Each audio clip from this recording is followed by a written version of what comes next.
ஓம் பத்ரம் கர்ணேபிः ஸ்ருணுயாம தேவாः பத்ரம் பஷ்யேம அக்ஷபிர்யஜத்ராः ஸ்ரை அங்கைஸ்துஷ்டுவாம்சஸ்தனூபிः விஷேம தேவஹிதம் யதாயுः ஸ்வஸ்தி ந இந்திரோ விருத்தஸ்ரவாः ஸ்வஸ்தி ந பூஷா விஸ்வவேதாः ஸ்வஸ்தி ந பாக்ஷ்யோ அரிஷ்டநேமிः ஸ்வஸ்தி நோ ப்ருகஸ்பதிர்ததாது.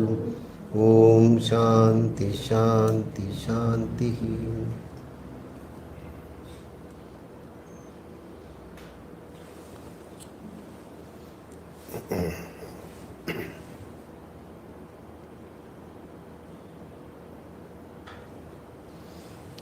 இந்த மந்திரத்தை நாம் சுருக்கமாக பார்த்தோம். இரண்டாவது முண்டகம், இரண்டாவது கண்டம், அதில் 12வது மந்திரம்.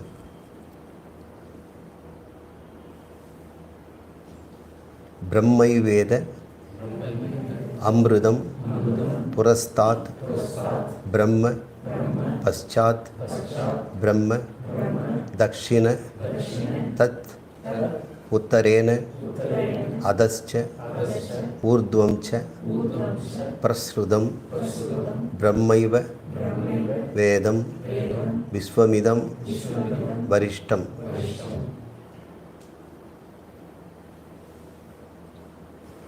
இந்த சொல்லை பிரித்து பார்ப்போம்.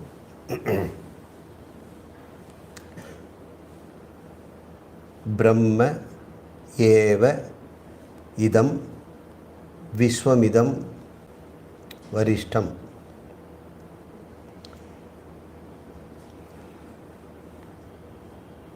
பிரம்மைவ வேத, அதை அறிந்து கொள்ள வேண்டும். பிரம்மத்தை அறிந்து கொள்ள வேண்டும். அது எப்படிப்பட்டது?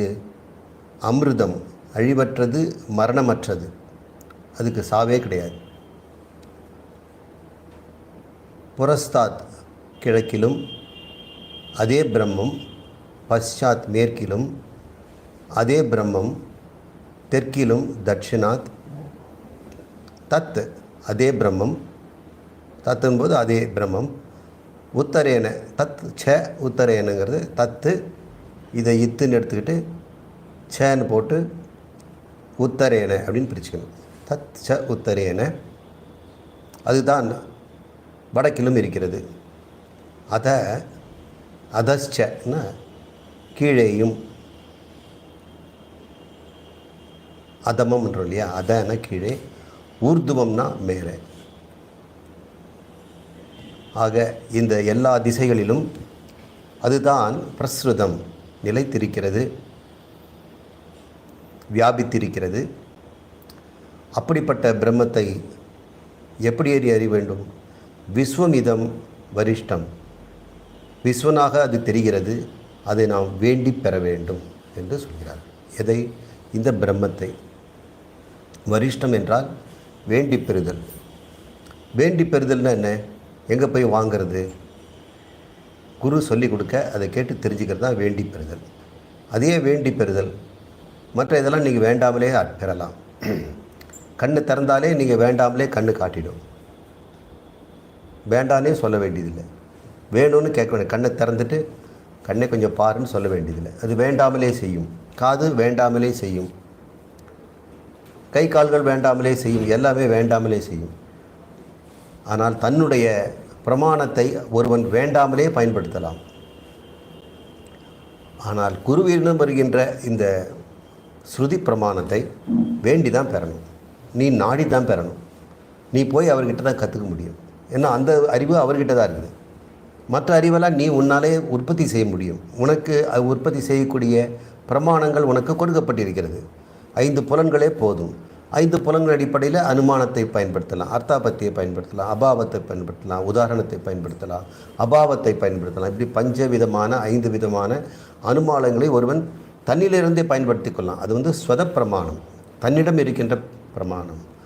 ஆனால் இந்த உண்மை, பிரம்மம் பற்றிய உண்மையை, அது எங்கும் வியாபித்திருக்கின்ற அந்த பிரம்மத்தை, அது ஆத்மா தன்னுடையது, நானே என்று அறிந்து கொள்கின்ற இந்த உண்மையை, விஷயத்தை உன்னால் கண்டுபிடிக்க முடியாது. ஏனென்றால் உன்னுடைய பிரமாணங்கள் இதை காட்டி கொடுக்காது. அதனால் அதை வரிஷ்டம், கட்டாயம் ஒருத்தன் நாடி சென்றே பெற்றாக வேண்டும், இது அவனிடம் இல்லாதது என்று இருப்பதனால். நான் புஸ்தகத்தை பார்த்து படிச்சுக்குவேன் அப்படின்னா, புஸ்தகம் எழுதுனது நாடித்தான் போகணும். புஸ்தகம் கிட்ட வந்து காதுலேயும் கண்ணிலையும் பேசாது. புஸ்தகத்தை கேட்குறதுன்னு சொன்னாலே அது என்ன அர்த்தம்? அதை எழுதி வரை நீ நாடுகிறாயின்னு என்று அர்த்தம். யாராக இருந்தாலும் பிரமாணம் எங்கிருந்தோ அது வெளியிலிருந்து வந்தால் நாடித்தான் ஆக வேண்டும். தன்னிடம் இருக்கின்ற பிரமாணத்தை அவன் நாடவே வேண்டியதில்லை, அது தானாகவே அவனுக்கு கிடைக்கும். அப்படிப்பட்ட பிரம்மம் விஸ்வமிதம், இது ஜகத்தாக தெரிந்து கொண்டிருக்கிறது என்று தெரிந்து கொள்ள வேண்டும். அந்த பிரம்மம் தான் ஆத்மா, அதுதான் இந்த உடம்பாகவும் மனதாகவும் புலன்களாகவும் புலன்களால் பார்க்கக்கூடிய இந்த வெளி உலகங்களாகவும் எல்லா உயிரினங்களாகவும் தோன்றிக் கொண்டிருக்கிறது. விஸ்வமாக இந்த இதம் என்றால் இந்த உலகங்கள் பிரம்மதான் என்று அறிந்து கொள்ள வேண்டும். பிரம்மைவ வேதம், பிரம்மம்தான் அப்படி இருக்கிறது என்று பார்க்க வேண்டும்.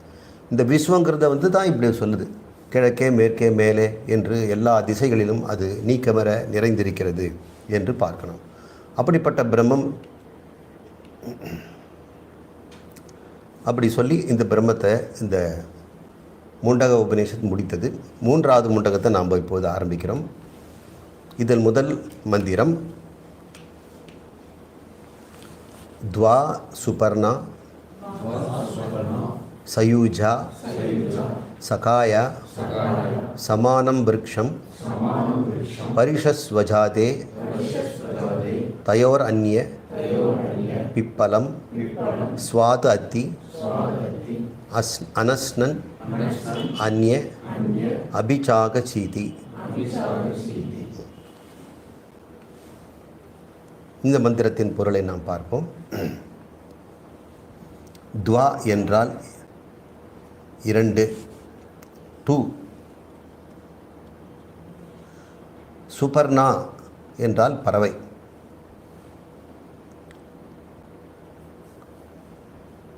அழகான சிறகுடைய பறவைகள், இரண்டு பறவைகள்.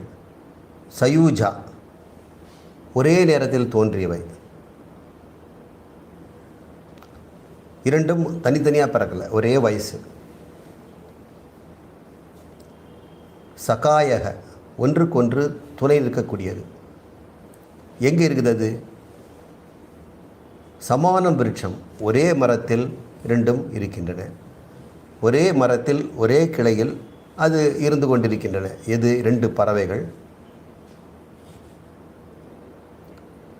பரிசஸ்வஜாதே என்றால் அந்த சமானம் விருட்சம், ஒரே விருட்சத்தில் பற்றி கொன்று தொற்றி கொண்டிருக்கின்றன. பரிசஸ்வஜாதினே they are clinging are sitting. அது பரிசஸ்வஜாதினே அதில் உட்கார்ந்துருக்கு.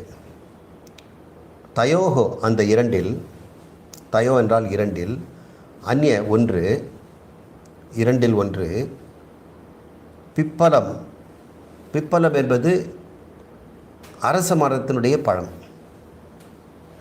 அது பேர் பிப்பலம்னு பேர். பீப்பல் ட்ரீ அப்படின்னு இங்கிலீஷில் சொல்கிறாங்க அரச மரத்துக்கு. இது பீப்பல் ட்ரீங்கிறது இந்த பிப்பலம்ங்கிறதுலேருந்து தான் அது வருது. பீப்பல்ன்றது இப்படி போடுவாங்க, பீப்பல் ட்ரீ. தமிழ் இந்த சமஸ்கிருத சொல்ல அப்படியே ஆங்கிலத்தில் பயன்படுத்த. ஸ்வாது அத்தி, அத்தி என்றால் சாப்பிடுகிறது, ஸ்வாது என்றால் நன்றாக விரும்பி சாப்பிடுகிறது. ஸ்வாது அத்தி, விரும்பி விரும்பி அதை சாப்பிடுகிறது. அந்யக, அந்த இரண்டில் இன்னொன்று. அனஸ்னன், சாப்பிடாமல். அஸ்னன்னா சாப்பிட்றது, அனஸ்னன்னால் சாப்பிடாமல். அபிசாகசீதி, அப்படி வேடிக்கை பார்த்து கொண்டிருக்கிறது. பற்றும் படாமலும் அதோடு சேர்ந்து கொள்ளாமலும் அதை கவனித்து கொண்டு சாட்சியாக மட்டும் இருந்து கொண்டிருக்கிறது. அப்போ நம்ம இந்த இதிலிருந்து நாம் பெறுகின்ற ஒரு காட்சி என்ன அப்படின்றால், ஒரு மரம் இருக்கிறது, அது அரச மரம், அது பேர் பிப்பல மரம், பீப்பல் ட்ரீ. அந்த மரத்தின் கிளையில் இரண்டு பறவைகள் அமர்ந்திருக்கின்றன. துவா ஸ்வபர்ணா. அது எப்படிப்பட்டது? ரெண்டுமே சயூஜா, ஒரே நேரத்தில் பிறந்தவை, அண்ணன் தம்பி கூட கிடையாது, இரட்டைப் பிறவிகள். சகாயக, ஒன்றுக்கொன்று பகையெல்லாம் கிடையாது, ஒன்றுக்கொன்று நட்புடன் இருக்கக்கூடியது. எங்கே இருக்கின்றன? ஒரே மரத்தில் தொற்றிக் கொண்டிருக்கின்றன. பரிஷஸ்வஜாதே, சமான விருட்சம், சமமான விருட்சம் என்றால் மரத்தில் இருக்கின்றன. தயோகோ அந்த இரண்டில் அந்நிய ஒன்றானது பிப்பலம் சுவாதத்தி. இந்த பிப்பலம் என்று சொல்லக்கூடிய இந்த அரசமர பழங்களை அரசம் பழங்களை அது விரும்பி, சுவாது தான் ரொம்ப நன்றாக விரும்பி பிரியத்துடன் சாப்பிட்டு கொண்டிருக்கிறது. அத்தி என்றால் சாப்பிடுதல், சுவாது அத்தி, அது புணரும்போது சுவாது அத்தின்னு வரும். அஸ்னன் என்றால் சாப்பிடுதல், அனஸ்னன் என்றால் சாப்பிடாமல், இன்னொன்று அந்நிய அபிச்சாக சீதி, இன்னொன்று வேடிக்கை பார்த்து கொண்டு அதை பட்டும் படாமலும் இருக்கிறது.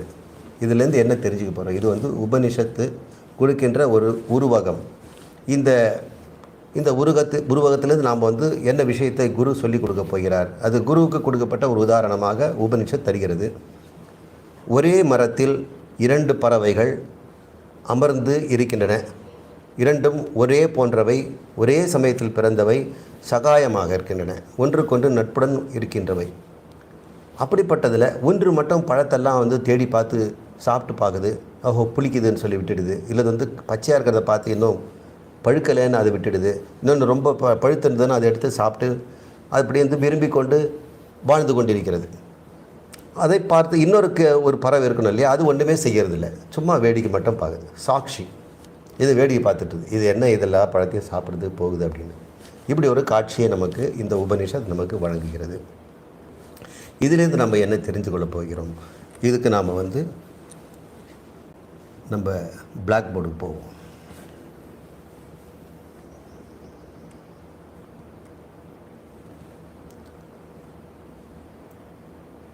மனிதனுடைய வாழ்க்கை கட்டுப்பட்டதாக இருக்கிறது, அது பேர் பந்தம்ங்கிறோம். அளவுடையதாக இருக்கிறது. நம்முடைய வாழ்க்கை எப்பவுமே அளவுடையது. ஆட்டுக்கு வாழை அளந்து வச்ச மாதிரி ஒவ்வொரு உயிரினத்துக்கும் அளவு இருக்குது. ஒரு ஈசல் எவ்வளோ நாள் வாழ முடியும்? ஒரு நாள் அது புற்றிலேருந்து வெளிவந்து அதுக்குள்ளேயே ஆணும் பெண்ணும் சேர்ந்து அது முட்டையிட்டு அதில் பெண்கள் தன்னுடைய ரெக்கையெல்லாம் அதுவே பிச்சு போட்டுடும். பிச்சு போட்டு அப்படியே தரையில் ஊர்ந்து போகும். அப்படி ரெக்கை இல்லாமல் இருக்கிறத நீங்கள் பார்த்தீங்கன்னா அது கருவுற்ற, அது ஒரே நாளில் முடிஞ்சு போகுது வாழ்க்கையே. வெளி வருது, லைட் இருக்குது, எல்லாம் லைட்டை நோக்கி எல்லாம் ஓடி வருதுகின்றன. ஏன்னா அதுக்கு மீட்டிங் பிளேஸ். மெரினா பீச்சிலேருந்து லவர்ஸ் மீட் பண்ணுறதுக்கு சொல்லுவாங்க, கண்ணகி சிலைக்கிட்ட போயிடலாம், திருவள்ளுவர் சிலைக்கிட்ட போயிடலாம், அங்கே போப் சிலை கூட இருக்குது. அப்படியே அவங்கவுங்களுக்கு ஒரு லொக்கேஷன் இருக்கும், அடையாளம். சென்னையில் இருந்தவங்களுக்கு தெரியும். அது மாதிரி ஒரு அடையாளமாக இந்த ஒளியை அது பயன்படுத்துது. எங்கெல்லாம் ஒளி இருக்கிறதோ ஈசல்கள் அங்கே போகும். ஒளியே இல்லாத காலத்தில் ஈசல் எதை நோக்கி போயிருக்கோம்? இப்போ மனிதன் எப்போ ஒளி உண்டாகிடுறான் அது எனக்கு தெரியல. ஏதோ ஒரு ஒளியை நோக்கி தான் அது சேருது, ஒன்றாக சேரணும்னு. ஒளி இல்லைன்னா வேறு ஏதாவது அது அட்ராக்டன்ட் இருக்கும், அதை ஃபிரமோன் அப்படின்னு சொல்கிறோம். அந்த ஃபிரமோனை வச்சுட்டு, அந்த ஸ்மெல்லை வச்சுட்டு இந்த பூச்சிகளெல்லாம் ஆணும் பெண்ணும் ஒரு இடத்துல சேரும். ஆண் இருக்குதுன்னு ஃபிரமோன் காட்டி கொடுத்துரும். ஏன்னா அது கண் பார்வை ரொம்ப கம்மி, சப்தத்தை அதால் கேட்க முடியாது. தன்னுடைய இனம் ஜாதி இருக்குதான்னு தெரியறதுக்கு வாசனை ஒன்று தான் அதுக்கு. அதில் கீழான அந்த உயிரினங்களுக்கெல்லாம் வாசனை அறிவு அதிகமாக இருக்குது. கண் அறிவோ காது அறிவோ ஸ்பரிசம் தொடு அறிவுதெல்லாம் ரொம்ப குறைவாக தான் இருக்குது. அது பாவம் அளவிட்டு இருக்கு இல்லையா, அது வாழ்க்கையும் அளவாக இருக்குது, அதனுடைய புலன்களும் அளவுடையதாக இருக்குது. அது அடைகின்ற அந்த சுகமும் ஒரே நாளில் தீர்ந்து போகிறாது.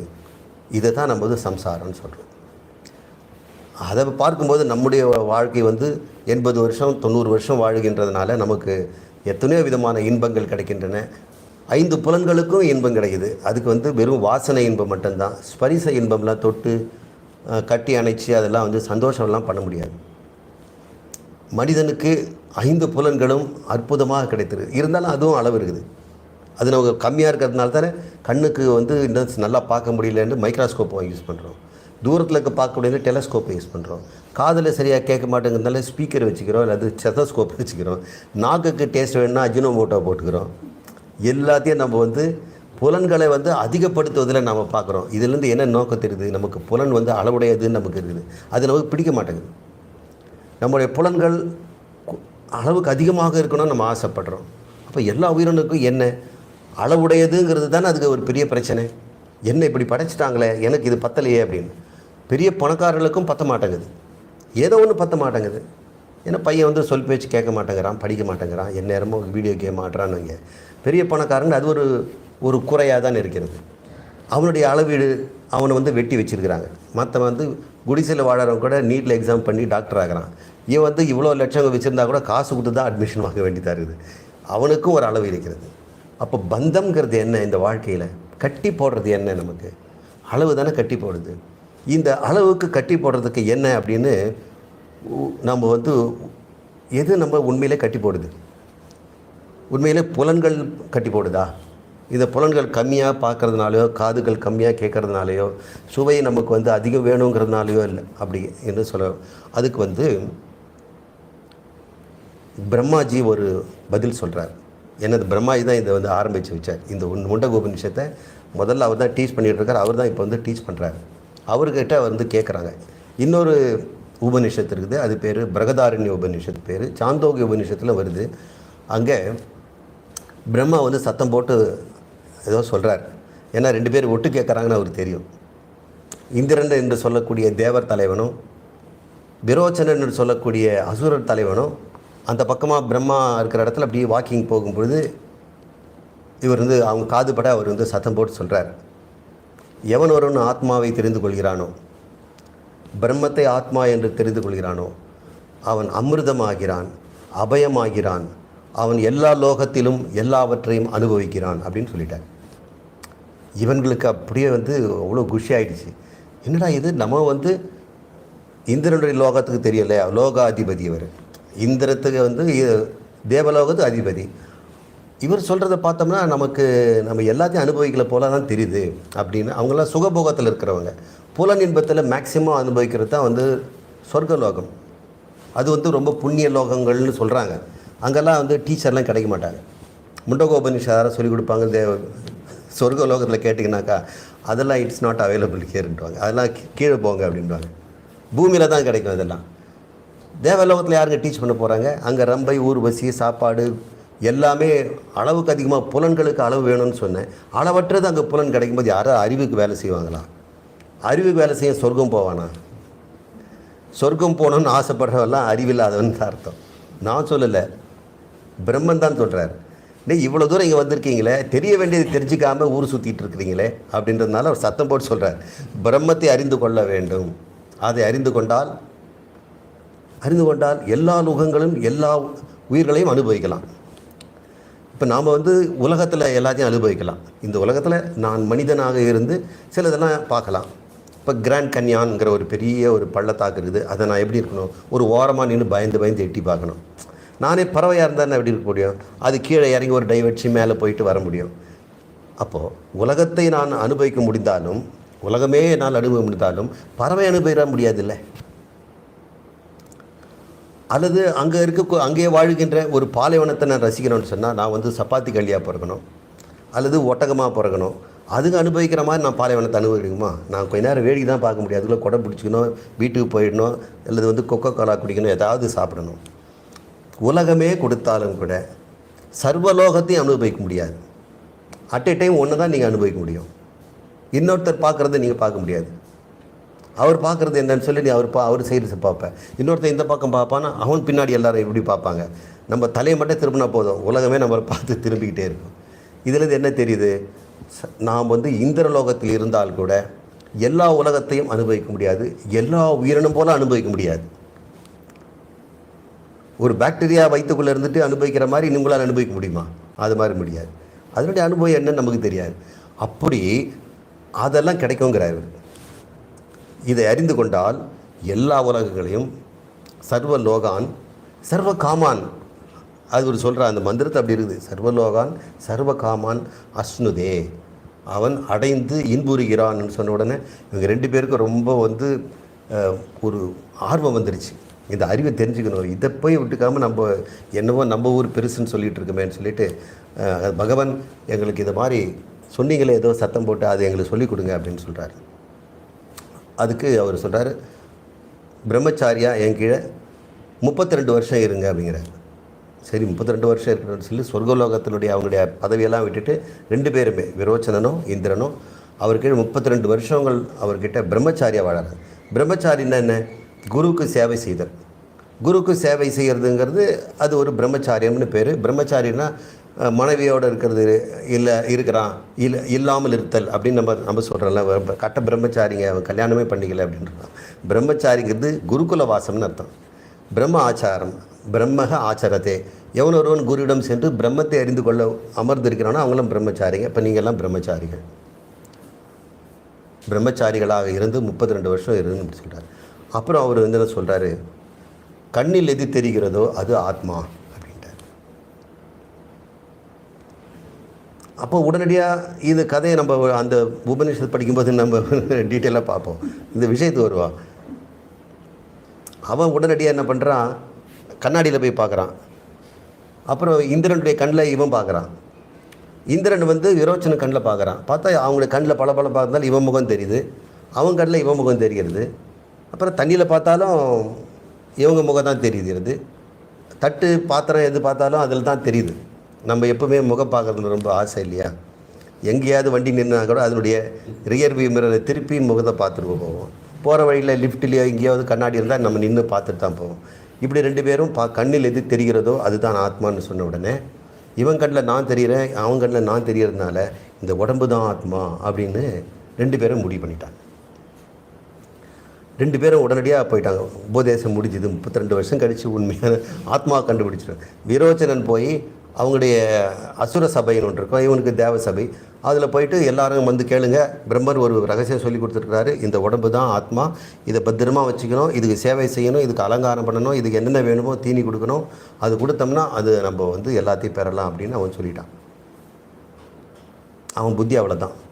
இந்திரன் அப்படி போய் இந்திர சபைக்கு போகிறதுக்கு முன்னாடியே அவனுக்கு வந்து ஏதோ தோணுது, தப்பாக இருக்குதே விஷயம். இந்த உடம்பு தான் ஏற்கனவே இருக்குதே, இந்த உடம்புல தான் நமக்கு வந்து எல்லாமே அளவுடையதாக தான் இருக்குது. இவர் சொல்கிற மாதிரி அமிர்தம்னு சொல்லக்கூடிய இது உடம்பு இல்லையே.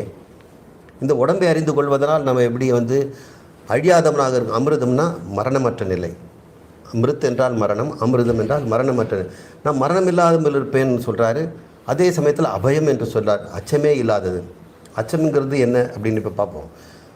அது இல்லாமல் சர்வலோகான் சர்வ காமான்னு சொன்னார்.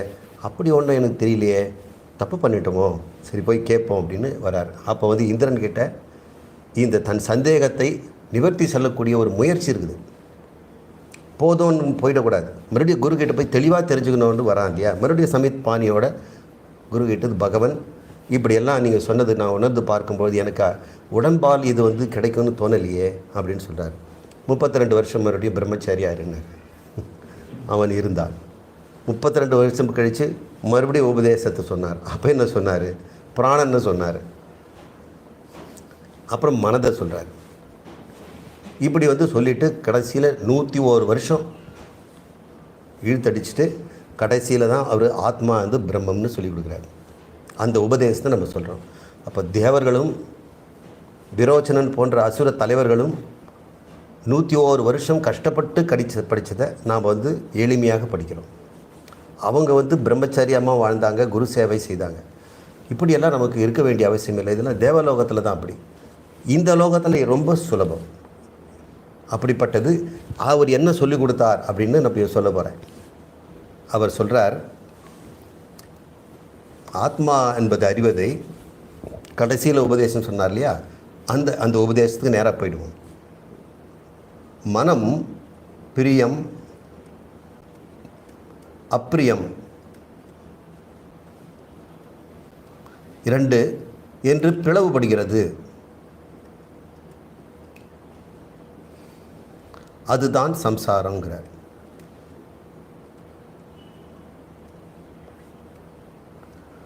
சம்சாரம்னா பந்தம், கட்டுப்பட்ட நிலை. சம்சாரம் விடுதலைன்னா விடுதலை பற்றினா அது முக்தி. நமக்கெல்லாம் முக்தி தானே வேணும், சம்சாரம் வேண்டாம். இந்த சம்சாரத்தை வந்து ரொம்ப சுலபமாக அவர் 2 போட்டுட்டார். யாருக்கெல்லாம் மனம் பிளவுபட்டு இருக்கிறதோ, 2 டிவைடட், மனம் வந்து 2 பிரிந்திருக்கிறது. ஒன்று பிரியம், ஒன்று அப்பிரியம். பிரியம் என்பது வேண்டும், அப்பிரியம்ங்கிறது வேண்டாம், பிடிக்கலை, வேண்டுதல் வேண்டாமை, I like it, I hate it அப்படின்ற 2. இப்போ மனசு இருக்குது இல்லையா, சரி நம்முடைய மனசு இந்த இருமையிலேருந்து என்னைக்காவது வெளியே வந்திருக்கா? இந்த உலகத்தில் எல்லா பொருளும் எத்தனையோ விதத்தில் இருக்குது. மரங்கள் இருக்குது, செடிகள் இருக்குது, உணவுப் பொருள் இருக்குது, உடை இருக்கிறது, செருப்பு இருக்குது, வீடுகள் இருக்கின்றன, மனிதர்கள் இருக்கிறார்கள், உறவினர்கள் இருக்கிறார்கள். எல்லாவற்றையும் நாம் எப்படி பார்க்குறோம்? இந்த 2 இல்லாமல் பார்க்குறோமா? 2 கேட்டகரி வச்சுருக்கிறோம். எனக்கு பிடிச்சவங்க, எனக்கு பிடிக்காதவங்க. எனக்கு தர்மம் பிடிக்கும், அதர்மம் பிடிக்காது. எனக்கு ஸ்வீட் பிடிக்கும், எனக்கு காரம் பிடிக்காது. இந்த உடை பிடிக்காது, இந்த உடை பிடிக்கும். இந்த வயசு பிடிக்கும், இந்த வயசு பிடிக்காது. நான் இப்படிப்பட்டவனாக இருந்தால் பிடிக்கும், இப்படிப்பட்டவனாக இருந்தால் பிடிக்காது. நான் பணக்காரனாக இருந்தால் பிடிக்கும், ஏழையாக இருந்தால் பிடிக்காது. எனக்கு வயிறு பெருசாக இருந்தால் பிடிக்காது, வயிறு ஒட்டி சின்னதாக மெல்லிசாக இருந்தால் பிடிக்கும். இப்படி பிரியம் அப்பிரியம் தானே இந்த மனசு. இந்த மனசில் இருக்கிற துன்பம் எதனால் வருதுங்க? சம்சாரம்னு சொல்கிறது எதனால்? இந்த உலகம் பாவமாக அப்படியே தான் இருக்குது. ஏன் உனக்கு அப்படி 2ஆக தெரியுது?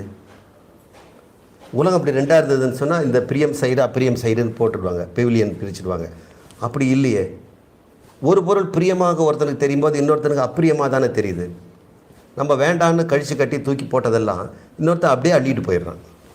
இது வாங்கிறதுக்குன்னே நிறைய பேர் சத்தம் போட்டுக்கிட்டு வராங்க. உங்களுக்கு வேண்டாத பொருள் பட்டு புடவையாக இருந்தால், ஜரிகையாக இருந்ததுன்னா, எலக்ட்ரானிக் சாதனங்கள் எது இருந்தாலும் அவன் வாங்கிக்க தயாராகிறான். அப்போ உங்களுக்கு வேண்டான்னு போட்டதை இன்னொருத்த வேணும்னு ஏன் எடுக்கிறான்? அப்போ அந்த பொருளில் பிரியம் அப்பிரியம் இருக்குதா? உங்ககிட்ட தானே. மனம் தானே டிவைட் ஆகிருக்குது. உலகம் டிவைட் ஆகலையே. அந்த பொருள் நான் தூக்கி வீசும்பொழுது இந்த கூஜாவையே நான் வெளியே போட்டேன்னு சொன்னால் அடுத்த நிமிஷம் இருக்குமா? அது இருக்காது. நான் போட மாட்டேன். ஏன்னா எனக்கு பிரியம் இது. நான் சிலது பிரியம் அப்பிரியம்னு போட்டுடுவேன். பிஞ்சு போன செருப்பை நான் போட்டுடுவேன்.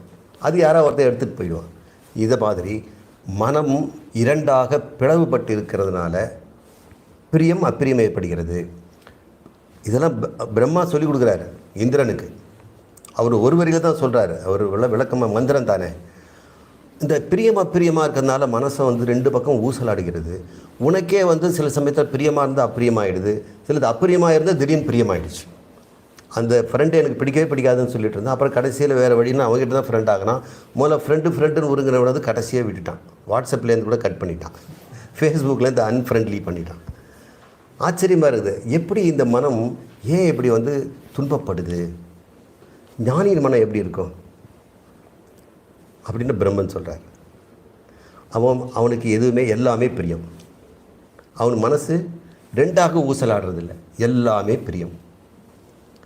அப்பிரியம்னு சொல்கிறது ஒன்றுமே இல்லை. அப்படி ஒரு மனசு இருக்க முடியுமா?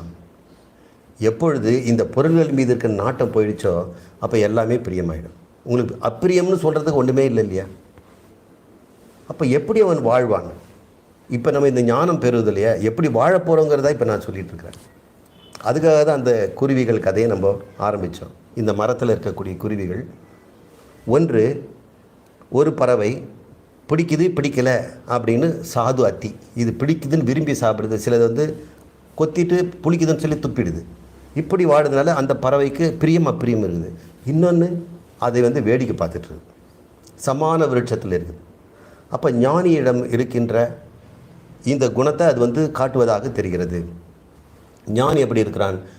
உலகத்தில் இருக்கிற மக்கள்லாம் வேண்டுதல் வேண்டாமை, விருப்பு வெறுப்பு, ராகத்வேஷம் என்று சொல்லக்கூடிய இந்த 2 கோடிகள், 2 முனைகளிலே ஊசலாடி கொண்டிருக்கிறார்கள்.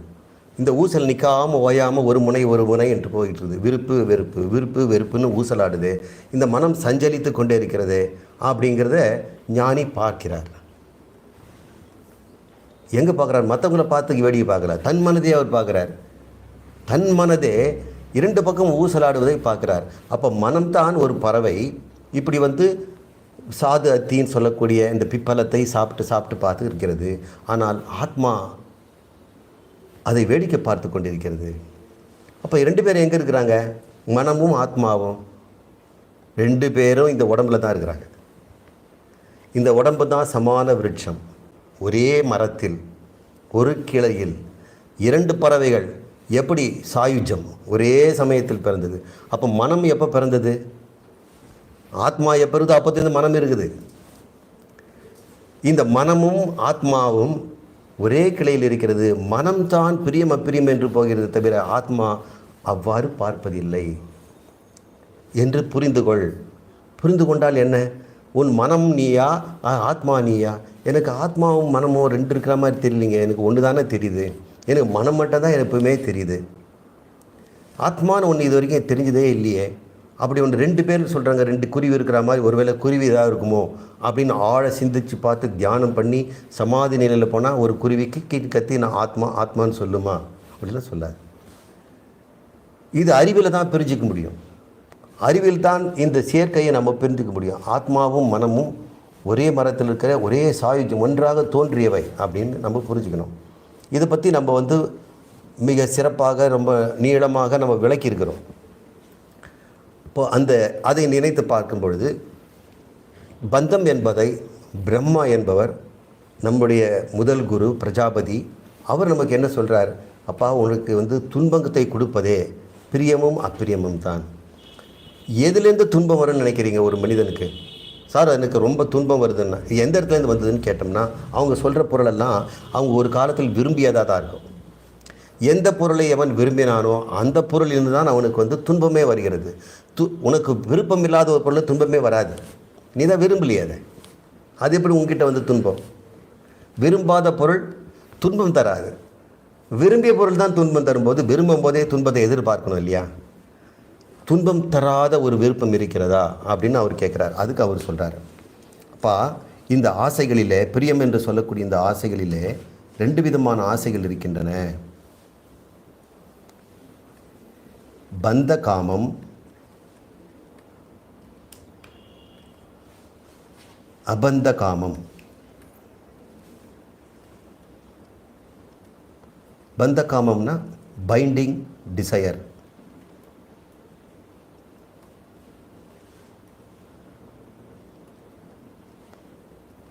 அபந்த காமம் நான் பைண்டிங் டிசையர்.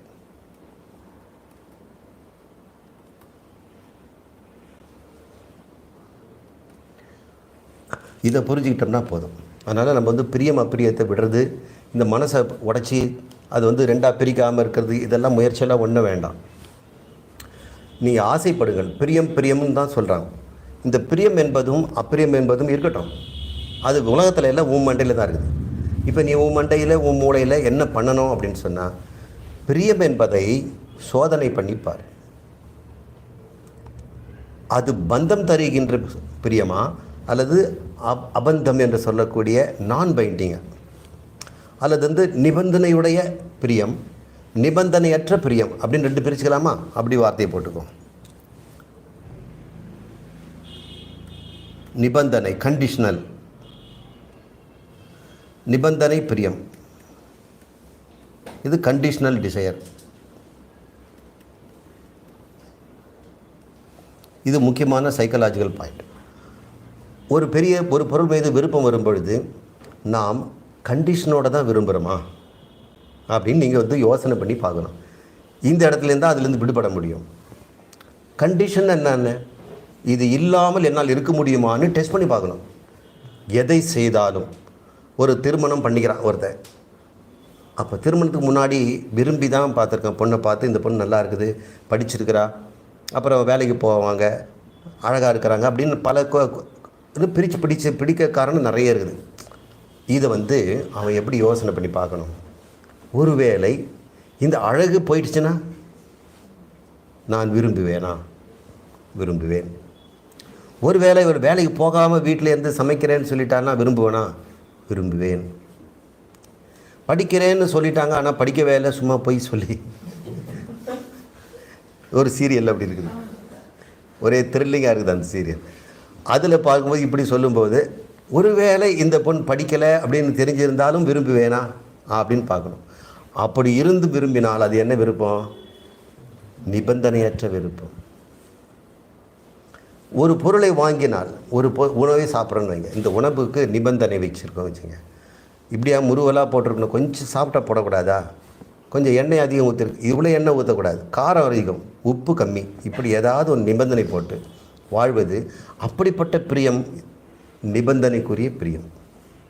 இந்த ட்ரெஸ் இப்படி தான் இருக்கணும், இந்த கலரில் தான் இருக்கணும், இப்படி தான் இருக்கணும் அப்படின்னு நினச்சோம்னா அது நிபந்தனை. இப்படி நிபந்தனையோட பிரியம்தான் உன்னை சம்சாரமாக்குகிறது. ஏன்னா அந்த நிபந்தனைகள் நீங்கும் பொழுது உனக்கு கஷ்டம் கொடுக்கும். நீ எதிர்பார்த்த பொருள் அங்கு இல்லாமல் போகும். நீ வைத்த நிபந்தனை அல்லது எல்லை அல்லது வரையறை அது உடைந்து போகும்பொழுது அந்த பிரியமே உனக்கு துன்பத்தை தருகிறது இல்லையா? அதனால் நீ எதையும் வேண்டாலும் விரும்பு. யாரும் ஒன்று குறை சொல்லலை. அப்பிரியம்னு வர வேண்டிய அவசியமே இல்லை. எல்லாமே பிரியம்தான். எப்போது நீ எந்த நிபந்தனை வைக்காமல் நீ பிரியம் வைக்கிறாயோ அது பேர் தான் அன்பு. அன்பு தான் நிபந்தனையற்ற பிரியம். எல்லா மாட்டும் எதற்பொருட்டும் எல்லாவற்றிலும் சமமான அன்பு காட்டுவது தான் நிபந்தனையற்றது. நான் இப்படி இருந்தால் தான் நான் விரும்புவேன், இப்படி இருந்தால் நான் விரும்ப மாட்டேன் அப்படின்னு ஒரு நிபந்தனையே இல்லாமல் இருக்கின்ற தூய அன்பு எப்போ வரும்? இந்த பிரியம் அப்பிரியம் என்பது நிபந்தனையற்ற பிரியமாக மாறும் பொழுது. அப்போ நிபந்தனை பிரியத்தை நம்ம என்ன பண்ண வாழ்க்கையில் தான் அனுபவித்து பார்க்கணும். அப்படி அனுபவித்து பார்த்தா எப்படி இருக்குன்னு நினைக்கிறீங்க வாழ்க்கை? அதுதான் ஞானியினுடைய வாழ்க்கை. அவன் வாய்ப்பு இருந்தால் விமானத்தில் பறப்பான், இல்லைன்னா வெறுங்காலில் நடப்பான். அவனுக்கு நிபந்தனை கிடையாது. ஏன்னா லெக்சர் கூப்பிட்டிங்கன்னாக்க எனக்கு கார் அனுப்புங்கன்னு சொல்லுவாங்க. யாரோ ஒருத்தர் பழைய அம்பாசிடர் அனுப்பிச்சுன்னா கோச்சிக்கிட்டார். அவர் இதிலலாம் வர்றவனா இந்த மாதிரி ஓட்ட வண்டியில் வர கூப்பிட்றீங்க அப்படின்னு சொல்லி அவர் அந்த லெக்சருக்கு வரவே இல்லை. பெரிய பேச்சாளர், ஆன்மீக பேச்சாளர் இப்படியெல்லாம் இருக்கிறாங்க. நிபந்தனை போட்டு அவங்க இருக்க பாடுகிறார்கள். அந்த நிபந்தனையினால் யாருக்கு நஷ்டம்? உனக்கு தான் நஷ்டம். உன்னை அவமானப்படுத்திட்டாங்க தான் நீ பார்க்குற, கூனி குறுகிற. இந்த வண்டியில் என்னை கூட்டிகிட்டு போயிருக்கிறாங்களே அப்படின்னு சொல்லி, அப்புறம் கூட்ட நெரிசலில் 4 பேர் மத்தியில் என்ன உட்கார வச்சுட்டு போயிருக்கிறாங்க. இப்படியெல்லாம் அவன் மனசு கஷ்டப்படுறதுக்கு என்ன? அவன் மனசு வச்சுருக்க நிபந்தனை தானே. அப்போ நிபந்தனையை நீ கண்டுபிடி. உன் மனம் இதை பிரியப்படும் பொழுது இதில் நிபந்தனை இருக்கிறதா? அந்த குருவி நிபந்தனை வச்சுது, சிவப்பாக இருக்கணும், உருண்டையாக இருக்கணும், ஸ்வீட்டாக இருந்தால் சாப்பிடுவேன் அப்படின்னு சொல்லி அந்த குருவி அதை சாப்பிடுது. இன்னொன்று பச்சையாக இருந்தது, கொஞ்சம் சிறுசாக இருக்குது, ஒரு இடத்துல பூச்சி கடிச்சிருக்குது, இல்லை அது விட்டுடுது. இப்படி தான் பிரச்சனை. ஒருவேளை தெரியாமல் அது சாப்பிட்ட பிறகு ஏன்டா இப்படி சாப்பிட்டோம் ஆச்சுன்னு அப்படி ஆகிடும். இப்படியெல்லாம் இந்த துன்பங்களெல்லாம் நமக்கு பிரியம் அப்பிரியம் என்பதிலும் உண்டாகிறது.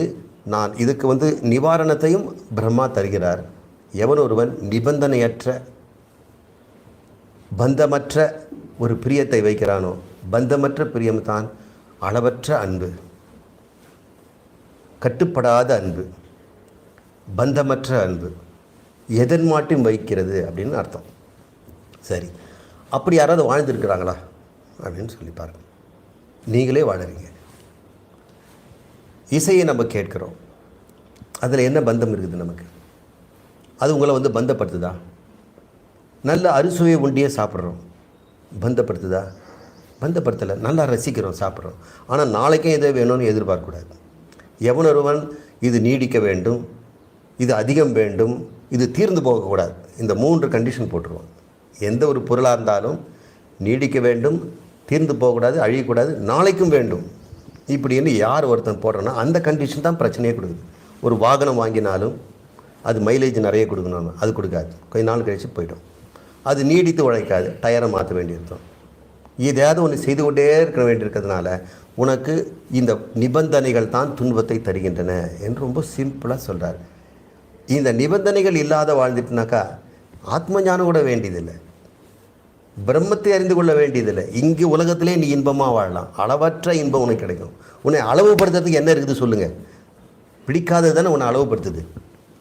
ஒரு பொருள் பிடிக்காதுன்னு சொன்ன உடனே உனக்கு அந்த இடத்துல உனக்கு அனுபவிக்க முடியல.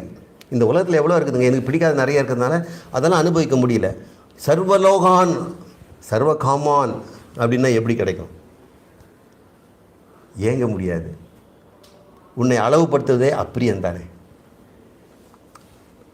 பிரியம் அளவுபடுத்துதா? அது கூட நிபந்தனையுடைய பிரியம் தானே உன்னை கட்டுப்படுத்துது.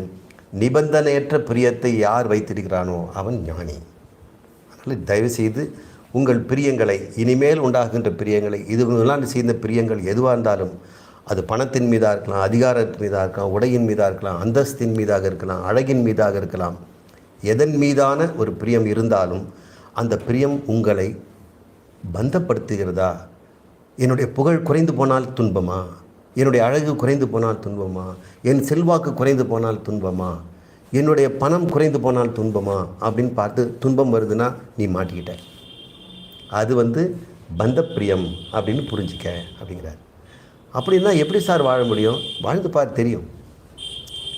இதெல்லாம் இல்லாமலே நான் இருக்க முடியும் என்ற ஒரு அந்த நிபந்தனையை நீக்கிவிட்டால் உனக்கு எல்லாம் கிடைக்குமில்ல. உனக்கு துன்பம் கொடுக்காமல் வந்துடும் இல்லை, எதுவும் கேட்காமலே வந்துடும் இல்லை. அப்படிப்பட்ட ஒரு நிலை இருக்கும்போது நம்ம பார்க்குறோம், கிருஷ்ணன் கூட எத்தனையோ வாத்திய கருவிகள் இருந்தால் கூட புல்லாங்குழல் தான் அவர் செலக்ட் பண்ணார். அது மேலே அவருக்கு பிரியம் இருக்குது. ஏன்னா வாத்திய கருவிகள் ஒன்று ஒன்று ட்ரம் வாசிக்கிறேன்னு சொன்னால் அவன் போகிறதுக்கு அவனுக்கு ஒரு லாரியே வேணும், அந்த ட்ரம் வாசிக்கிறத 5 வச்சுக்குவேன். வீணை வாசிக்கிறவங்க வந்து அதை சுமந்துக்கிட்டு போகிறதே ரொம்ப ரொம்ப கஷ்டம். ஊர் விட்டு ஊர் போனாலோ அது கச்சேரி போனோம்னாலோ ட்ரெயினுக்கு இன்னொரு ஒரு பெர்த்தை வந்து புக் பண்ணணும், அது துணி போட்டு மூடி வைக்கணும். புல்லாங்கல் அப்படி இல்லை, பின்னாடி சொருகிட்டு போயிடலாம், இல்லை காதில் விட சொல்லிட்டு போகலாம் சின்ன புல்லாங்கல் இருந்தால். அதனால் அவரும் அதை செலக்ட் பண்ணிட்டார். ஆனால் புல்லாங்கல் இல்லாமல் அவர் வாழ்ந்துட்டாரா? புல்லாங்கலை பிடிக்கிட்டாக்கா கண்ணன் அழுவானா? ஆடமாட்டார், விசில் அடிப்பார்.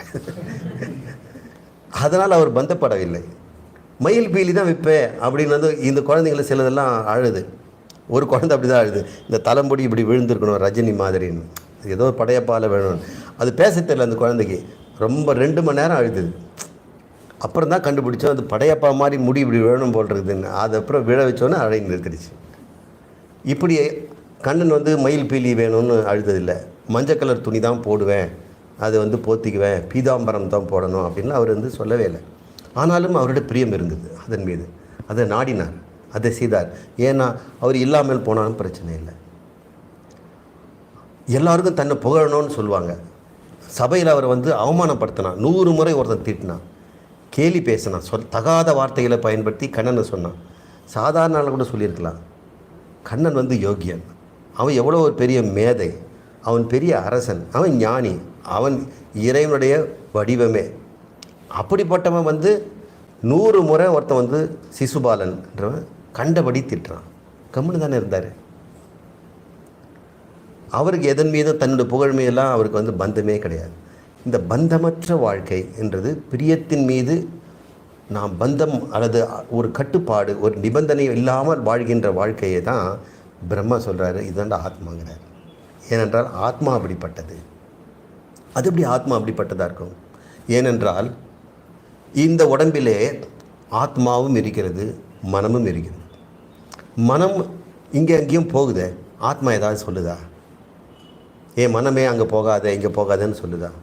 தன்னிடம் இருந்து பிறந்தது தானே, ஒரே சமயத்தில் பிறந்தவங்க தானே, சகோதரன் தானே.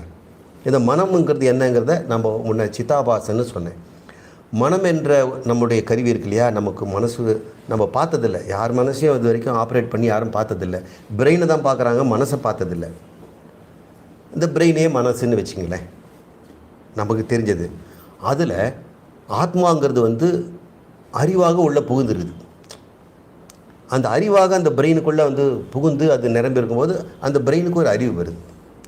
அப்படிப்பட்ட அறிவாக இருக்கிறது தான் மனம். இப்போ மனம்ங்கிறது என்ன? பிரதிபிம்பம். ஆத்மாவினுடைய அறிவும் உணர்வும் மனதில் பிரதிபிம்பம் ஆகும் பொழுது அது அறிவுடையதாக ஆகிறது. ஆத்மா பிரதிபிம்பம் படாத நேரம் இருக்குமா? ஒருவேளை இந்த மனம் வந்து ஆத்மாவிலேருந்து பிரிஞ்சிருச்சுன்னா என்ன ஆகும்? அப்படி பிரியவே முடியாது. ஏனென்றால் ரெண்டும் ஒரே பொருள். எல்லா இடத்துலையும் ஆத்மா இருக்கிறது. எல்லா இடத்துல என்ன, என் உடம்புக்குள்ளே ஆத்மா இருக்குது, உங்கள் உடம்புக்குள்ளே ஆத்மா இருக்குதுன்னு தான் நம்ம நினச்சிட்ருக்குறோம். அப்படி அல்ல.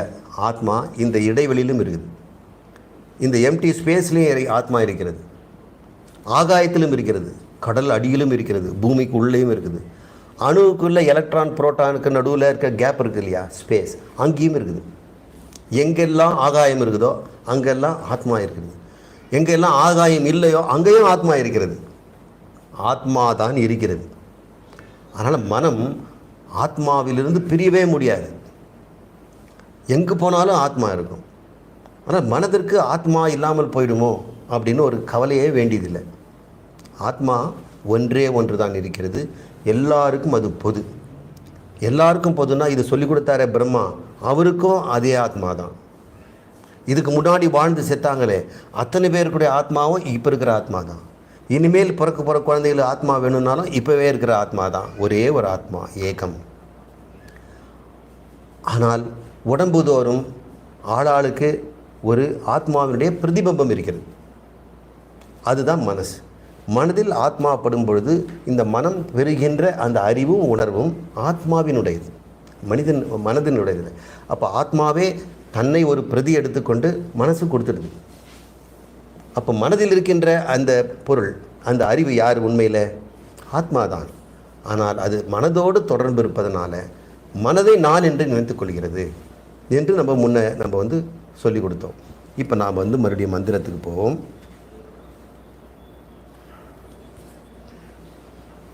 இரண்டு பறவைகள் சயுஜா சகாயா, ஒரே மாதிரியானவை, ஒன்றுக்கொன்று தொடர்புடையவை, ஒரே விருட்சத்திலிருந்து ஒன்று பிப்பலம் சுவாதி அத்தி, அதை விரும்பி விரும்பி சாப்பிடுகிறது. தயோகோ என்றால் இரண்டில், அந்நிய என்றால் ஒன்று, இரண்டில் ஒன்று அப்படி இருக்கிறது. இன்னொன்று அந்நியக, அதை உண்ணாமல் அபிச்சாக சீதி, அதை சாட்சியாக பார்த்து கொண்டிருக்கிறது.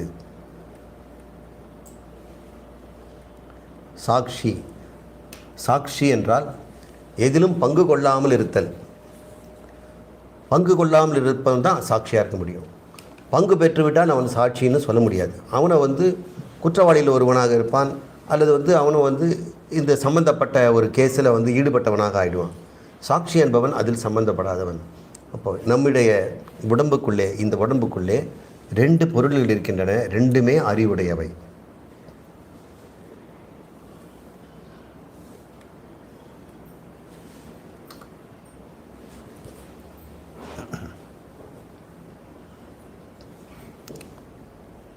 ஒருடைய மனம் இருக்கிறது. இது ஒரு மனுஷன் நினச்சிங்க.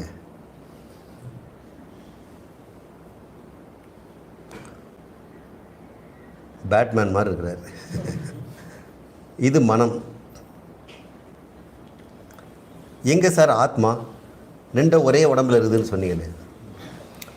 ஆத்மா எல்லா இடமும் இருக்கிறது. இங்கேயும் இருக்குது, மேலே முதலே சொல்லிட்டோம் இல்லையா, கிழக்கில் மேற்கில் மேலே கீழே எல்லா இடத்துலையும் ஆத்மா இருக்குது. முந்தைய மந்திரத்தில் இப்போ தான் நம்ம சொன்னோம்.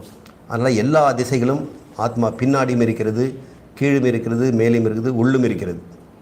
அதனால் ஆத்மா வந்து உள்ளே மட்டும் இருக்குதான்னு கேட்காதீங்க. இந்த ஒரே உடம்பில் ரெண்டும் இருக்கிறது. ஆத்மாவும் இருக்கிறது ப்ளஸ் ஆத்மா. எதுக்கு ரெண்டு இருக்கணும்? ரெண்டுமே அறிவுடையதான். இந்த ஆத்மாவுடைய அறிவு சொரூப அறிவு. இந்த மனதினுடைய அறிவு பெற்றுக்கொண்ட அறிவு, பிரதிபலிப்பு அறிவு. இந்த ஆத்மா இல்லாவிட்டால் மனதுக்கு அறிவு கிடையாது. ஆனால் ஆத்மா இல்லாமல் மனம் இருக்குமானா அப்படி இருந்ததே கிடையாது. ஏன்னால் ஆத்மா எல்லா இடத்திலும் இருப்பதனால மனம் எப்பொழுதும் ஆத்மாவோடு தொடர்பு கொண்டே தான் இருக்கிறது. அதனால் அந்த பிரச்சனை நமக்கு வேண்டாம். நம்மிடம் ரெண்டு அறிவு இருக்கிறது. ஒருவேளை ஆத்மா இல்லாமல் மனம் மட்டும் இருந்ததுன்னா ஒரு பறவை இருக்குது, ஒன்று காணும்னு சொல்லலாம். ஆத்மா எப்பொழுதுமே இருப்பதனால நாம் எப்பொழுதுமே ரெண்டு இருப்பதை தெரிந்து கொள்ளாமலே இருக்கிறோம். மனமும் இருக்கிறது, ஆத்மாவும் இருக்கிறது. ஆத்மா வெறும் சாட்சி, மனம் பங்கேற்பாளன். எதில் பங்கு பெறுகிறது? இது கண்ணில் பங்கு பெறும், மனம் வாயில் பங்கு பெறும், மூக்கில் பங்கு பெறும், காதுலேயும் பங்கு பெறும், உடம்பு முழுக்க பங்கு பெறும். உடம்பு என்னென்ன சொல்லுதோ அதில் மனம் ஈடுபடும். கண் எல்லாம் பார்க்கறதோ மனம் அதில் ஈடுபடும். அப்போ மனம் வந்து சாட்சின்னு சொல்ல முடியுமா? அது சாட்சின்னா உன்னை பார்த்து சும்மா இருக்குமா? கை நீட்டி எடுத்து வாயில் போடுதில்லை. அப்போ மனம் வந்து சாட்சின்னு சொல்ல முடியாது. எப்பொழுதுமே அது ஈடுபட்டு கொண்டே இருக்கிறது, இயங்க கொண்டே இருக்கிறது. அதில் பிளவுபட்டு இருக்கிறது, பிரியம் இருக்கிறது. இதெல்லாம் அதில் இருக்கிறதுனால மனம் பிளவுபட்டதாக இருக்கிறது. இரண்டு துருவங்களிலும் நாடிக்கொண்டிருக்கிறது. ஆனால் ஆத்மா என்பது இருக்கிறது. இப்போ நீங்கள் சொல்கிறீங்களே ரெண்டு அறிவுடைய பொருள் எங்கிட்ட இருக்குதுன்னு, நீங்கள் நினச்சி பாருங்கள். உங்கள்கிட்ட ரெண்டு அறிவு இருக்குதா? ஒன்று தானே தெரியுது. அந்த ஒன்று தெரிவது தான் மனம். ஆத்மா உங்களுக்கு தெரியுதா? இல்லை. அதனால் நிறைய பேர் என்ன சொல்கிறாங்க, ஆத்மாவை நான் காட்டி கொடுக்குறேன் வாங்க அப்படின்னு 12 வருஷம் இழுத்தடிப்பாங்க. ஆத்மாவை கண்டுபிடிக்கிறேன்னு சொல்லி ஆத்மாவுக்கு ஒளி ரூபமாக இருக்கும், அப்படி இருக்கும், இப்படி இருக்கும். அது வந்து தானாக கெமிஸ்ட்ரியில் உண்டாகும், உடம்பெல்லாம் மாறும். நீங்கள் இப்படியெல்லாம் மூச்சு பயிற்சி பண்ணணும், தியானம் பண்ணணும், நான் சொல்கிற மாதிரி தான் சாப்பிடணும், அப்படி இல்லை எதாவது ஒன்று சொல்லிவிடுவாங்க. ஆத்மாவை பார்க்கறதுக்காக உணவெல்லாம் விட்டுறாங்க, ஊரெல்லாம் சுற்றுறாங்க, உடம்பெல்லாம் வருத்திக்கிறாங்க, என்னென்னவோ செய்கிறாங்க. அதே உடம்பில் மனதிலேயே ஆத்மா இருந்து கொண்டு தான் இருக்கிறது. எதை வேணாலும் அறியாமல் இருக்கலாம். ஒருத்தன் ஆத்மாவே அறியாமல் இருக்கவே முடியாது. ஏன்னா நான் என்று நீங்கள் எதை சொல்கிறீங்களோ ஆத்மாவை தான் சொல்கிறீர்கள். ஏன் சார் மனசை நான் சொல்கிறேனே? எப்பப்பா நீ மனசை நானுன்னு சொல்கிற? முடிச்சுக்கிட்டு இருக்கும்போது தானே சொல்கிற. கனவுல இருக்கும்போது நீ சொல்கிறியா மனசு நானுன்னு? அப்போது வேற ஒரு மனசில் தான் கனவுல இருக்கிறது.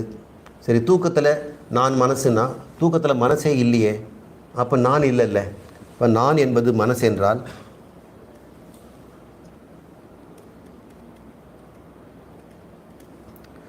நான் இருக்கும் பொழுது மனம் இருக்கணும், மனம் இருக்கும்போது நான் இருக்கணும். மனம் இருக்கும்போதெல்லாம் நான் இருக்குது இல்லையா, அது பிரச்சனை இல்லை. ஆனால் நான் இருக்கும்போதெல்லாம் மனம் இருக்கணும் இல்லை, அப்போ தானே ரெண்டு ஒன்றுன்னு சொல்ல முடியும். இப்போ இந்த களிமண் இருக்கும்பொழுதெல்லாம் பானை இருக்குது, பானை இருக்கும்போதெல்லாம் களிமண் இருக்கிறது. இது ரெண்டுமே இணை பிரியாமல் இருக்கிறது. இங்கே ரெண்டுன்னு எதாவது சொல்ல முடியுமா? இப்போதைக்கு நம்ம ரெண்டுன்னு வச்சுக்குவோம். இப்போ நான் இருக்கும் பொழுது மனம் இருக்கணும், மனம் இருக்கும்போது நான் இருக்கணும். அப்போ தான் நான் மனம் என்று சொல்லலாம். இந்த லாஜிக் உங்களுக்கு புரியுதா? மனம் தூக்கத்தில் இல்லை.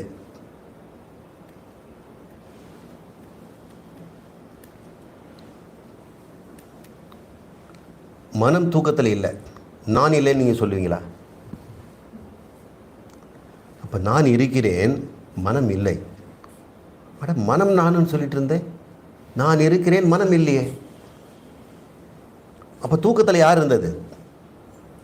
ஆத்மா தான் இருந்தது. ஓ, தூக்கத்தில் தான் ஆத்மா வருமா? முழிப்பில் போயிடுமா? முழிப்பிலும் அதுதான் இருக்கிறது, கனவிலும் அதுதான் இருக்கிறது. கனவு, நனவு, உறக்கம் மூன்றிலும் இருந்து கொண்டு என்ன பண்ணுது? இவன் தூங்குறான், இவன் விளையாடுறான், இவன் கனவு காண்றான், மூன்றையும் என்ன பண்ணிகிட்டு இருக்குது? அபிச்சாக சீதி, கண்டு கொள்ளாமல் பார்த்து கொண்டு சாட்சியாக இருந்து கொண்டிருக்கிறது. அதுதான் நான். அது எப்பவுமே இருக்குது இல்லையா? நீ எப்போ இருக்கிற நான் தானே, வந்து போகிற நானா? மனம் என்பது வந்து போகிற நான். வந்து போகிறத நானுன்னு யாரும் சொல்ல மாட்டாங்க, எப்பொழுதுமே இருக்கிறதா நானுன்னு சொல்லுவாங்க. நான் வந்துட்டு போயிட்டேங்க சார், இப்போ நான் இல்லை சார், தயவு செய்து அப்புறம் வாங்கன்னு சொல்ல மாட்டோம். நாம் எப்பொழுதுமே நாம் இருந்து கொண்டே இருக்கிறோம். அந்த ஒன்று அறிவு சொரூபமானது, மனமும் அறிவு சொரூபமானது. ஆனால் இந்த அறிவு வந்து போகின்ற அறிவு, இது நிலைத்த அறிவு, எப்பொழுதுமே இருக்குது, அறியாமையிலே இருக்காது. மனது கூட அறிவு இல்லாமல் கூட போகலாம் சில சமயத்தில். உனக்கு அறிவு இருக்குதான்னு கேட்குறேன். எனக்கு இது தெரியாது சார், சாரி சார்னு சொல்கிறான். ஆனால் நான் என்பது, நான் என்னை அறியாதவன் யாரான்னு சொல்லுவாங்களா? அறியாதவன் யாருமே சொல்ல முடியாது. நான் என்கின்ற ஆத்மாவில் அறியாமையே இல்லை. அறியாமைங்கிறது கொஞ்சம் கூட கிடையாது.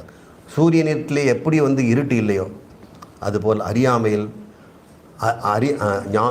ஆத்மாவில் அறியாமை என்பதே கிடையாது. எப்படி இருக்காது? நான் என்பது ஆத்மா என்பதால் நான் என்னை அறியவில்லை என்று யாரும் சொல்ல முடியாது. நான் என்னை அறியவே இல்லை சார், ஒரு 5 நிமிஷம் நான் அறியவில்லை அப்படின்னு சொல்லுவாங்களா? இல்லை. அறியாததிலும் அறிந்து கொண்டிருக்கிறது. அந்த ஆத்மாவை நாம் தனியாக பிரித்து பார்க்க வேண்டாம். ஏனென்றால் ஆத்மாதான் அறிவுடையது, மனம் அதனுடைய கடன் வாங்கிய அறிவு. மனதை கொண்டு ஆத்மாவை நாம் கண்டுபிடித்துக்க வேண்டியதுதான். இதை நம்ம பார்க்க முடியும். ஏன்னா ஒரு பொருளாக இருந்ததுன்னா அது கண்ணில் எதிரில் கொண்டாந்து பார்த்துலாம். எங்கும் இருப்பதை எப்படி பார்ப்பீங்க? எங்கும் இருக்கிறது எப்படி நீங்கள் பார்க்க முடியும்? எதுக்கு பார்க்கணும்? எங்கும் இருக்குதுன்னு பார்த்தா அறிந்தால் போதாதா? அது எங்கும் இருக்குதுனால உங்ககிட்டையும் இருக்கும் இல்லை. அப்போ எங்கிட்டையும் இருக்குதுன்னு தெரிஞ்சுக்கிட்டா போதும் இல்லை. அப்போ எங்கிட்ட இருக்கக்கூடியது எங்கும் இருக்கக்கூடியது என்னிடம் இருக்கிறது. எங்கே என்னிடம் இருக்கிறது? என் மனதிற்கு அறிவை தருகின்ற அறிவாக இருக்கிறது. அதை நான் ஆழ்ந்த உறக்கத்தில் அதில் தான் இருக்கிறேன் என்ற அறிவு போதும் இல்லையா? அதனால் இந்த அறிவு மட்டும்தான் ஆத்மாவை காட்டி கொடுமே தவிர தயவுசெய்து எந்த முயற்சியும் பண்ணாதீங்க. இதுக்கு முயலாத ஒன்று ஆத்மாவை அறிவது தான். மீதி எல்லாம் முயன்றி பெறுவது தான். இந்த உலகத்தில் நீங்கள் எல்லாத்தையும் முயற்சி செய்து உழைச்சி பாடுபட்டு செலவு பண்ணி வாங்கணும். ஆத்மாவை வாங்குவதற்கு ஒரு தம்படி செலவு கிடையாது. நீங்கள் தான் அந்த ஆத்மா. அதை நீங்கள் அடைய வேண்டிய அவசியம் இல்லை. நீங்கள் ஏதோ அடையணும்னு சொன்னால் உங்ககிட்ட இல்லாமல் இருந்து ஒன்றை அடைவதில்லை. நீங்கள் இருந்துக்கிட்டே இருக்கிறீங்க. ஒரு காலத்தில் அடைய போகிறதும் கிடையாது. ஒரு 10 வயசுக்கு அப்புறம் தாங்க வரும். இல்லைங்க இந்த பிரம்ம உபதேசத்தை கேட்டு 20 வருஷம் நீங்கள் தியானம் பண்ண பிறகு வரும், அப்படிலாம் கிடையாது. காலத்தாலும் காத்திருக்க வேண்டியதில்லை, இடத்தாலும் காத்திருக்க வேண்டியதில்லை. எங்கும் இருப்பதனால், எப்பொழுதும் நீயாக இருப்பதனால் நீ அதை அடைவதும் இல்லை. அப்போ என்ன தான் சொல்கிறீங்க? நீங்கள் அதை பற்றி தப்பாக தெரிஞ்சு வச்சுருக்கிறல்ல. நான் என்பதை மனம் என்று தப்பாக புரிஞ்சிருக்கல. அந்த தப்பை மட்டும் திருத்திக்க தான் சொல்கிறோம். மனதை அழிக்க வேண்டாம், பிரியத்தெல்லாம் ஒழிக்க வேண்டாம். நான் ஆத்மா என்று தெரிந்து கொண்டு அபிச்சாக செய்தி இதில் எதிலும் கலந்து கொள்ளாமல் சாட்சியாக இருக்கின்றவன் நான் என்பதை தெரிந்து கொண்டால் இந்த மனதில் இருக்கின்ற பிரியம் அப்பிரியம் துருவங்கள் மாறி அனைத்தும் பிரியமாயிடும். இப்போ சொல்லுங்கள், பிரம்மன் சொன்னார்ல, எல்லா உலகங்களையும் அனுபவிப்பேன், எல்லா உயிர்களாகவும் இருந்து அனுபவிப்பேன்னு. ஏனென்றால் எல்லா உலகங்களும் ஆத்மா தானே, எல்லா உயிர்களுக்குள்ளே இருக்கின்ற அறிவும் ஆத்மா தானே. அப்போது நீங்கள் எப்படிப்பட்ட ஒருவனாக இருக்கிறீங்க? கிராண்ட் கன்யானை பார்க்குறதுக்கு நீங்கள் பறவையாக பறக்க வேண்டிய அவசியம் இல்லை. எந்த பறவை பறந்தாலும் நீ தான் அந்த பறவையாக இருந்து பார்க்கிறாய். எவன் எதை அனுபவித்தாலும் அவன் உடம்பில் ஆத்மாவாக இருந்து கொண்டு நான் தான் அனுபவிக்கிறேன் என்று அந்த ஞானத்தில் இருக்கவனுக்கு எப்படிப்பட்ட பிரியம் இருக்குன்னு நினைக்கிறீங்க? நிபந்தனையற்ற பிரியத்தில் இருப்பான். ஆகவே அவன் எப்படி வாழ்வான்?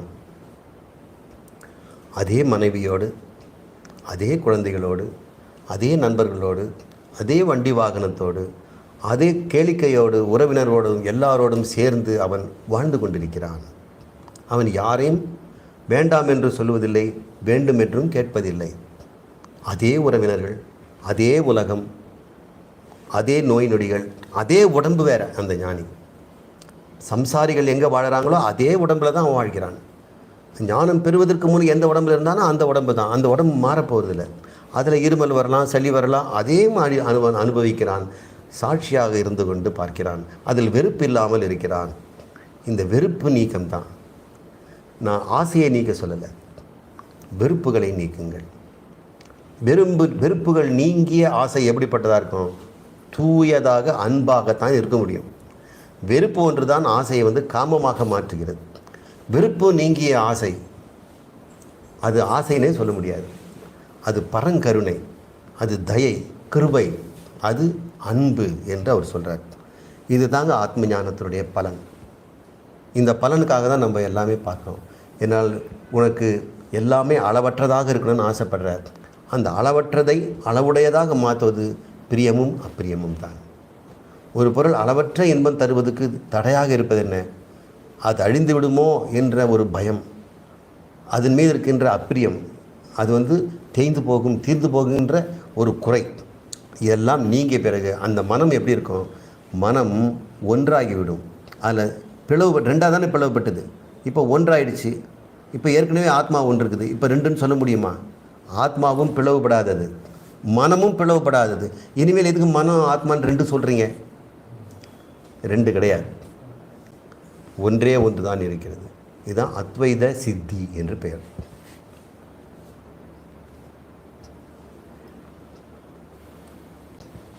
அடுத்த மந்திரம் பார்க்கலாம்.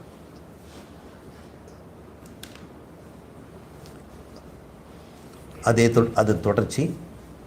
சமானே விருக்ஷே புருஷோ நிமக்னஹ அனீஷயா சோஷதி முக்கியமானஹ ஜூஷ்டம் யதா பஷ்யத் அன்யம் ஈசம் அஸ்ய மகிமானாம் இதி வீத சோக. இந்த மந்திரத்தினுடைய பொருளை நாம் அந்த தொடர்ச்சியாகத்தினால சமான விருட்சே, ஒரே மரத்தில் மூழ்கி இருக்கிறது. நிமக்ன, சம்சாரத்தில் அது மூழ்கி இருக்கிறது. நிமக்னம்னா அப்படியே அமிழ்ந்து கிடக்கிறதா. முக்கியமான மோகத்தை அடைந்து, மோகங்கிறது முக்கியம் அப்படிங்கிறாங்க. புருஷக, அந்த சம்சாரியாகிய ஜீவன், அனீஷயா, அந்த ஈஸ்வரத்தன்மை இழந்து விட்டான். ஈஷம்னாக்கா ஈஸ்வரத்தன்மை, அனீஷயா என்றால் ஈஸ்வரத்தன்மை இழந்து, தன் வசம் இழந்து, ஈசத்துவம் இன்றி துயரப்படுகிறான். சோஷதி, எப்பொழுது? யதா, அந்த சம்சாரிக்கு, அந்யக, இந்த ரெண்டு பறவையில் ஒன்றுக்கு அந்யக, அதற்கு வேறான, ஜூஷ்டம், வணங்கத்தக்க, போற்றுதற்குரிய ஈசனை தானாகவும், அஸ்ய, அவருடைய, அந்த ஈசனுடைய மகிமானம், மகிமையை தனதாகவும் பார்க்கிறானோ, அப்பொழுது வீத சோக, அனைத்து சோகங்களிலிருந்தும் அவன் விடுபடுகிறான் அப்படின்னு இந்த மந்திரம் நமக்கு சொல்கிறது. சமானே விருக்ஷே, ஒரே மரத்தில் குடியிருக்கின்ற அந்த ஒரு புருஷன், அதுவும் புருஷன்தான். அந்த புருஷன் இப்போ சம்சாரியாக இருக்கிறான். அவன் உத்தம புருஷனாக மாறணும். இப்போ அவன் உடலை நான் என்று சொல்கிறான். உடலை நான் என்று சொல்லுகின்ற அந்த புருஷன் எப்படி இருக்கிறான்? அந்த சோகத்தில் மூழ்கி இருக்கிறான். நிமக்ன என்றால் அப்படியே தண்ணியில் மூழ்கி போயிட்டு தத்தளிக்கிறாங்க இல்லையா, அது பேர் நிமக்னம். எதில் மூழ்கி இருக்கிறான்? துயரத்தில் மூழ்கி இருக்கிறான். தினம் தினம் பயம், ப்ரமோஷன் போயிடுமோ, இந்த மாதம் சேலரி கிடைக்குமோ, எனக்கு ட்ரான்ஸ்ஃபர் ஆகி தூக்கி போய் வெளியே போட்டுருவாங்களோ, அல்லது இங்கேயே நம்ம என்ன சோகத்துக்கு அளவே கிடையாது. வீட்டுக்கு போனால் ஒரு சோகம், ஆஃபீஸுக்கு போனால் ஒரு சோகம், பஸ்ஸில் ஏறினா ஒரு சோகம், வண்டியில் ஏறி உட்காந்தா ஒரு சோகம், எங்கே போனாலும் சோகம் இருக்கிறது. அதில் மூழ்கி கிடக்கிறான். முக்கியமான அவனுக்கு மோகம் இருக்கிறது.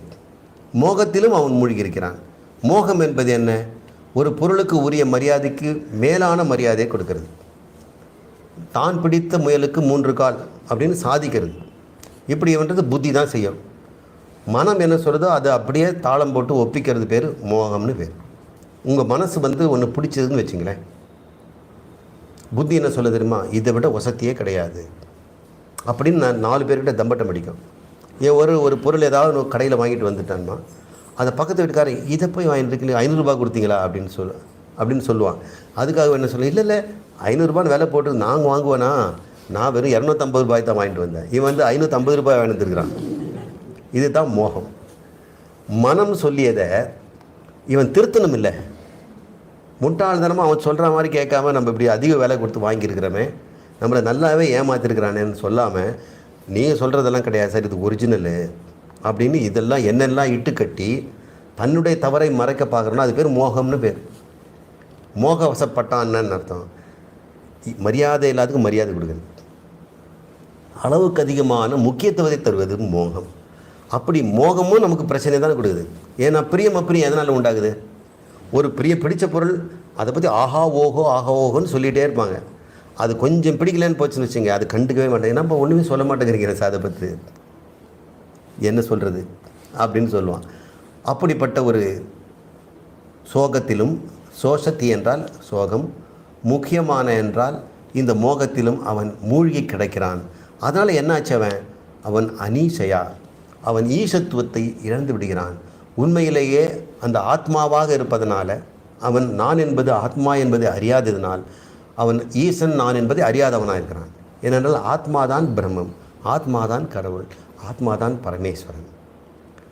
அந்த பரமேஸ்வரன் நான் என்றால் அகில உலகத்தையும் படைத்து காத்து ரட்சிக்கின்றவன் நான் என்றால் இந்த உடம்புக்குள்ளே இருந்துக்கு நான் துன்பப்படுவேனா? இந்த உடம்பையும் ரட்சித்து காத்து அழிப்பவன் நானே தானே. அப்போ என் வசத்தில் இருக்க வேண்டியதை ஒன்றை அதன் வசத்தில் மாட்டிக்கிட்டேனே. அதனால் அவன் என்ன பண்ணுறான்? அவன் அனீசையா என்றால் உடம்பின் வசத்தில் மாட்டிவிட்டான். உடம்பத்தை இழுத்து பிடிக்கணும், மனசை இழுத்து பிடிக்கணும், புத்தியை இழுத்து பிடிக்கணும். தன் கட்டில் இல்லாமல் அதன் கட்டில் இவன் மாறிவிடுகிறானே. அப்போ மனசு பிரியம் அப்பிரியம் என்று சொல்லுது, புத்தி மோகம் நிர்மோகம்னு சொல்லுது. ரெண்டுத்திலையும் மாறி மாறி இருக்கின்றனால தன் வசம் இழந்தது தான் அனீசையா, தன் விஷம் எழுந்து. அப்போ தன் வசம் அடைந்தது என்ன? அது ஈசம். ஈஸ்வரனுங்கிறது ஏதோ கடவுள்னு நினச்சிக்க வேண்டாம். கடவுள் பேரும் ஈஸ்வரன் தான். எதுனால அவருக்கு ஈஸ்வரன் பேர் வச்சுருக்கிறாங்க? எல்லாம் தன் கட்டுக்குள்ளே வச்சுருக்கிறதுனால தான். அவர் கட்டு மீறி ஏதாவது நடக்குதா ஈஸ்வரனுக்கு? அதனால் அவருக்கு ஈஸ்வரன் பேர். ஆகாய இடம் தரமாட்டேன்னு என்னைக்காவது ஸ்ட்ரைக் பண்ணியிருக்கிறதா? காற்று நான் வீச மாட்டேன்னு ஏதாவது சொல்லுதா? தண்ணி எப்போ நான் கொதிக்க மாட்டேன், குளிர்ச்சியாக இருக்க மாட்டேன்னு சொல்லுதா? நெருப்பு எப்போ சுட மாட்டேன்னு சொல்லுதா? கிராவிட்டி என்னைக்காவது நான் கொஞ்சம் ரெஸ்ட் எடுத்துக்கிறேன்னு சொல்லுதா? எல்லா விதமான இயற்கை நியதிகளும் நடுங்கி ஒடுங்கி அதனுடைய வேலையை ஒழுங்காக செய்யுது. நம்ம உடம்புல இருக்கிற அத்தனை செயல்களும் உன் கட்டுப்பாட்டில் இருக்குதா?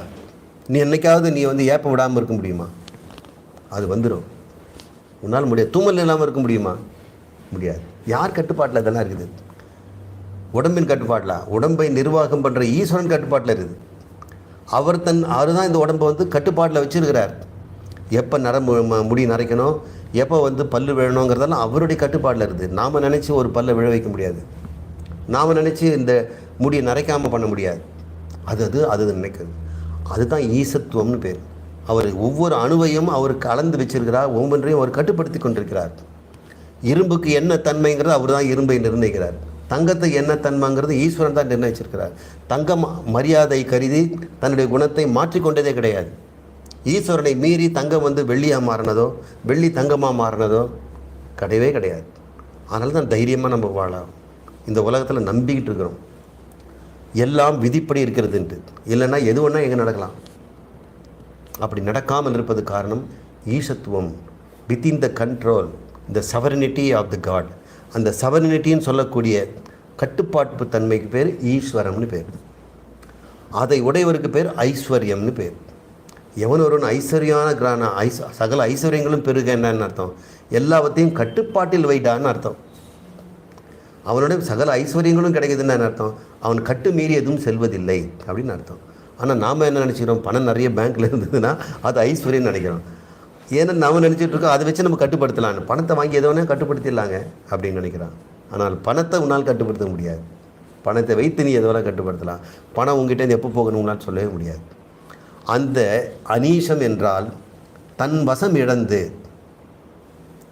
பிரம்மம் ஆத்மா என்கின்ற தன்னுடைய சொரூபத்தை இழந்து உடம்பாகவும் மனமாகவும் அபிமானம் கொண்டு நான் என்கின்ற ஒரு எண்ணத்தை மனதிலும் உடம்பிலும் பொருள்களிலும் வைக்கும் பொழுது என்னாகுது?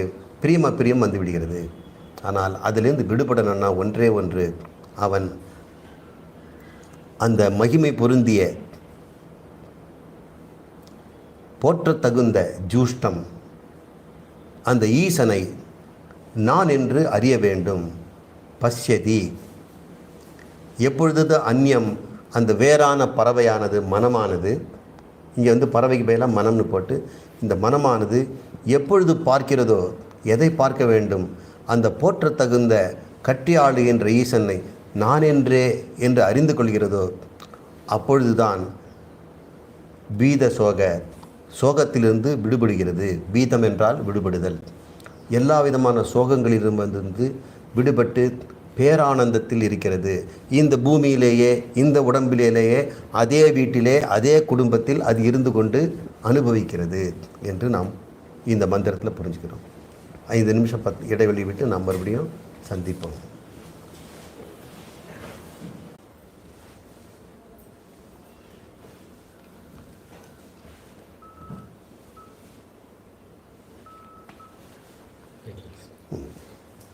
இந்த மந்திரத்தை நம்ம பார்த்துட்டு கேள்வி பதிலுக்கு செல்லலாம். யதா பஷ்யஹ பஷ்யதே ருக்மவர்ணம் கர்த்தாரம் ஈசம் புருஷம் பிரம்மயோனிம் ததா வித்வான் புண்ணியபாபே விதூய நிரஞ்சன பரமம் சாமியம் உபைதி. இதனுடைய பொருள், எப்பொழுது யதா ஒருவன் எப்பொழுது பார்க்கிறானோ, பஷ்யன்னா பார்க்கின்றான், அந்த சாதகன் பார்க்கின்றவன்கிறது இப்போ நம்ம நம்மெல்லாம் சாதகர்கள். இந்த ஆத்ம ஞானத்தை தெரிந்து கொள்கின்ற முயற்சியில் ஈடுபடுகின்ற சாதகர் என்று. எப்போது இந்த சாதகன் அவன் பார்க்கிறானோ, எதை பார்க்கிறான்? இந்த ருக்ம வர்ணம்.